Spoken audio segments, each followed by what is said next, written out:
अवघ्या कोकणाला हादरवणारी घटना सिंधुदुर्ग जिल्ह्यातील कणकवली तालुक्यात घडली. मुंबईतील पोलीस दलातून निवृत्ती घेतलेल्या कर्मचाऱ्याची अत्यंत निर्दयीपणे हत्या करण्यात आली.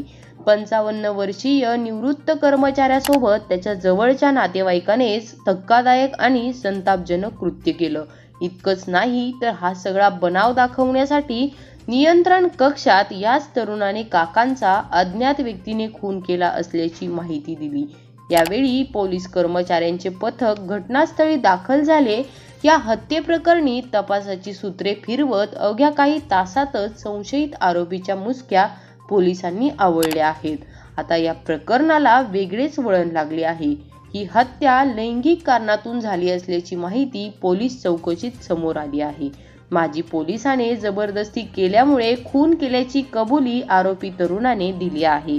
मुंबई पोलीस दलातून निवृत्ती घेतलेले विनोद आचरेकर यांच्या मामाचा मुलगा असलेला सिद्धिविनायक पेडणेकर या युवकानेच डोक्यात कुदळ मारून त्यांची हत्या केल्याचं स्पष्ट झालं होतं. पोलिसांनी अवघ्या काही तासातच तपासाची सूत्रे फिरवत त्याला अटक देखील केली होती. त्यानंतर केलेल्या चौकशीत सिद्धिविनायकने विनोद आचरेकर यांनी आपल्यावरती लैंगिक स्वरूपाची जबरदस्ती करण्याचा प्रयत्न केल्याने आपण हे कृत्य केल्याचा जबाब पोलिसांना दिला आहे. या प्रकरणातील संशयित आरोपी सिद्धिविनायक पेडणेकर हा 24 वर्षांचा युवक असून त्याला या कृत्याबद्दल कोणताही पश्चाताप झालेला दिसत नसल्याचे पोलीस सूत्रांचे म्हणणे आहे.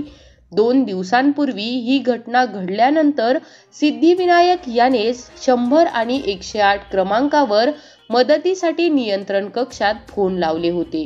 यावेळी सिद्धिविनायक याने आपल्या काकांचा अज्ञात इसमाने खून केलाय अशी बतावणी देखील केली होती. याच वेळी सिद्धिविनायक याने त्याच्या वडिलांनाही फोन केला होता. वडिलांनी तात्काळ पोलीस पाटील गोरुले यांच्याजवळ संपर्क साधून या घटनेची माहिती दिली. त्यानंतर कोळोशी येथील पोलीस पाटील गोरुले यांनी तात्काळ घटनास्थळ गाठले. पोलीस पाटील गोरुले हे घटनास्थळी दाखल झाले.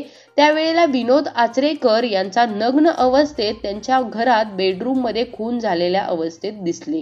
पोलीस पाटील गोरुले यांनी तात्काळ कणकवली पोलिसांना या सगळ्या धक्कादायक घटनेची माहिती दिली. त्यानंतर तपासाची सूत्रे फिरली. विनोद आचरेकर यांचा खून झाल्याचे सकाळी 7 वाजता उघड झाले. यावेळी त्यांचा मृतदेह हा नग्न अवस्थेत आढळल्याने या खून करण्याच्या कारणाचं गूढ वाढलं होतं. दरम्यान या प्रकरणातील संशयित आरोपी सिद्धिविनायक याला विश्वासात घेऊन चौकशी केल्यावर त्याने पोलिसांसमोर आपण हे कृत्य केल्याचे कबूल केले. सिद्धिविनायक पेडणेकर याने आचरेकर यांनी आपल्यावर जबरदस्ती केल्याने आपण हे कृत्य केल्याची माहिती दिली आहे. सिद्धिविनायक पेडणेकर हा स्त्रीपात्र म्हणून दशावतारात काम करतो.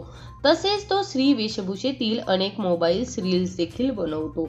याच विषयावरून त्याचे घरात अनेकदा वाद झाले आहेत. त्याची मानसिक स्थिती ठीक नसल्याची माहिती त्याच्या वडिलांनी दिली असून त्याच्यावर उपचार सुरू असल्याचेही वडील सांगतात. या सगळ्या प्रकरणाचा अधिक तपास कणकवली पोलीस करत आहेत.